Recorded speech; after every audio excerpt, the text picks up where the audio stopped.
Muraho neza borozi, namwe mwese mwifuza gutangira ubworozi, muri kumwe na Fabien hano ku isoko y'ubworozi. Uyu munsi turi hano kugira ngo tuvuge ku bworozi bw'inkoko za broiler, inkoko zizwi nk'inkoko z'inyama hano iwacu mu Rwanda. Ni inkoko zishobora gutanga amafaranga menshi mu gihe gito. Ese wari uzi ko mu minsi 45 gusa buri nkoko wayikuramo amafaranga menshi ashimishije? Iyi videwo tugiye kwigisha uko wakita ku nkoko za broiler, uko wazitangira, uko wazitaho umunsi ku munsi buri cyumweru kugeza inkoko uzisaruye. Tubahaye ikaze. Igice cya mbere, gutangira ubworozi bw'inkoko za broiler, inkoko z'inyama hano iwacu mu Rwanda. Inkoko za broiler ziri mu bworozi bw'inkoko bukorwa hagamije ubucuruzi bw'inyama gusa. Izi nkoko ntabwo zikenerwaho amagi. Ibintu 5 ukwiye kumenya mbere y'uko uzana imishwi y'inkoko za broiler. Icya mbere, ukeneye kuba ufite ikiraro gifunze neza kirimo ubushyuhe ndetse n'urumuri bihagije. Icya kabiri, imbabura cyangwa se itara ritanga ubushyuhe, kuko ino mishwi ikenera ubushyuhe bwinshi kandi buhagije. Icya gatatu, ibiryo bya starter. Ibiryo bya starter ni ibiryo bituma imishwi ikura neza, by'umwihariko mu cyumweru cya mbere. Ikintu cya kane ukwiye kubanza kwitaho, kuba ufite amazi meza.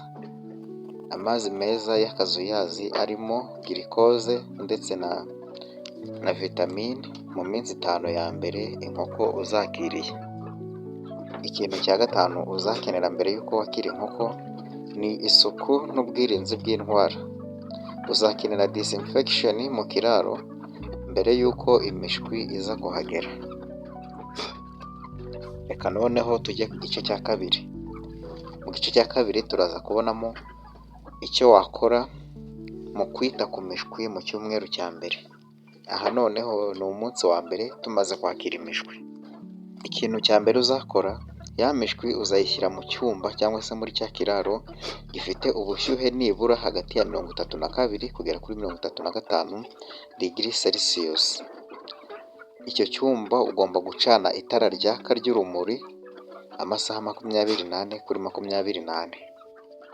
Urazigaburira ibiryo bya starter inshuro nibura 4 ku munsi, ndetse amazi ahoraho mu kiraro kandi afite isuku.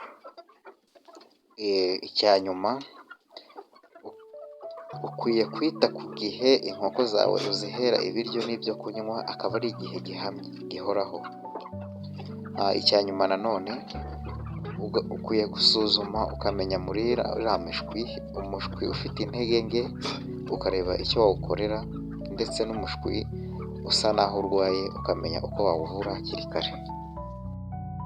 Reka noneho tujye ku gice cya gatatu. Igice cya gatatu ni uguhera ku cyumweru cya kabiri kugera ku cyumweru cya gatatu. Ni cya gihe cyo gutangira gukura kw'inkoko ndetse no gutangira kuzihereza ingingo zabugenewe. Muri iki cyiciro inkoko ziba zitangiye gukura.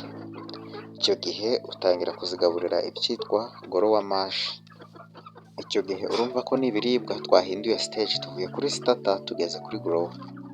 Muri ibi biribwa rero uzatangira gushyiramo amavitamini ndetse n'imiti irinda indwara zitandukanye, indwara nka antibiotique yoroheje, urugero oxytetracycline cyangwa se Tylodox. Indwara ya kabiri n'imiti ya coccidiosis. Icyo gihe ushyiramo imiti yitwa Oxydosta cyangwa se ESB3. Ikindi uzakora muri iki cyiciro ni ukwagura ikiraro. Ubwo ikiraro mu cyumweru cya mbere inkoko zari zirimo ahantu wazisitiye hasi ariko hatoya kuko zari zikiri imishwi. Ubwo ni ukuvuga kuri uno munsi noneho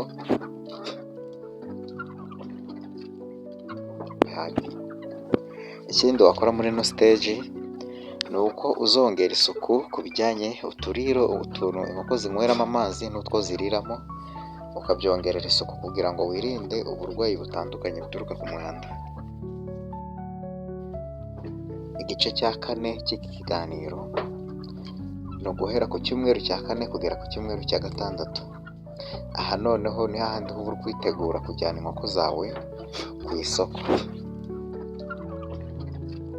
Icya mbere uzahindura ubwoko bw'ibiryo, tuzava kuri gorowa duhite tujya ku biryo bya finisha, ari byo birya inkoko zikuze. Muri iki gihe ziba zigeze igihe cyo gukura vuba, icyo gihe rero uzihereza ibiryo byinshi n'amazi menshi, kandi byo bigomba kuba bifite isuku.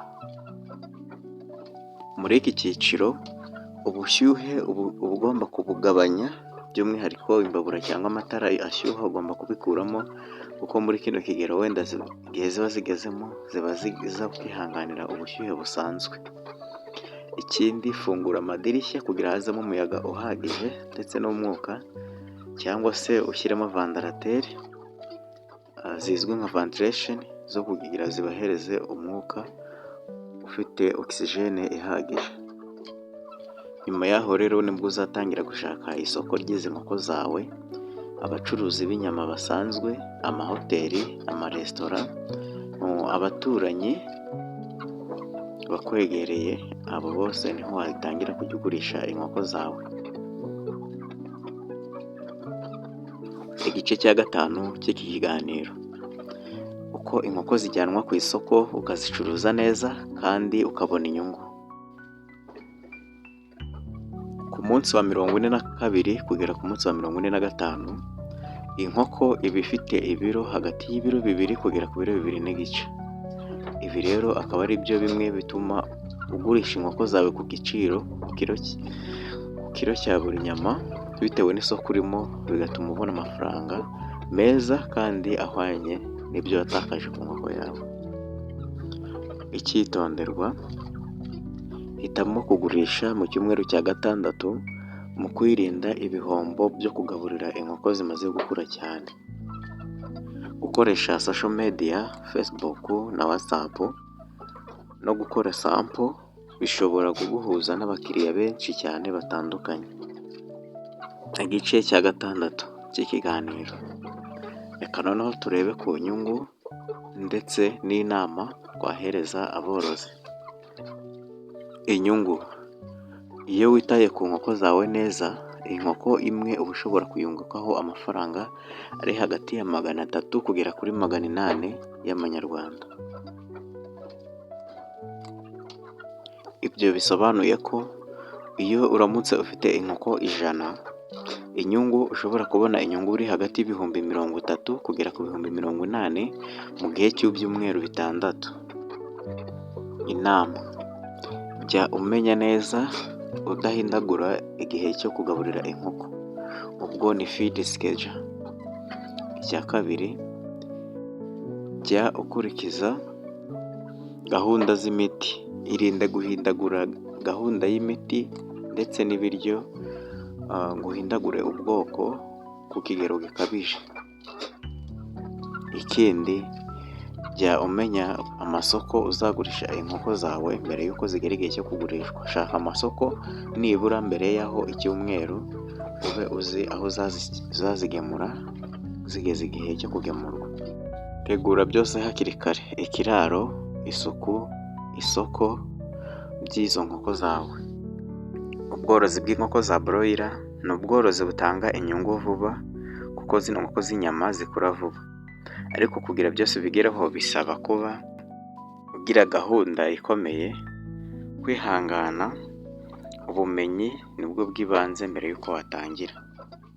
Niba ushaka ubucuruzi bw'inyama bworoheje, ubworozi bw'inkoko za broiler yaba ari inzira nziza kuri wowe ushaka gutangira.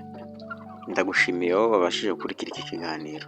Mu gushyigikira iyi channel, kanda subscribe, like. Niba hari igitekerezo wagize, ikibazo ukeneye kutubaza, wenda ukeneye nka video itaha, andika muri comment utubwire naho butaha. Ciao ciao, mugire ibihe byiza n'umugisha kandi mu byo mukora.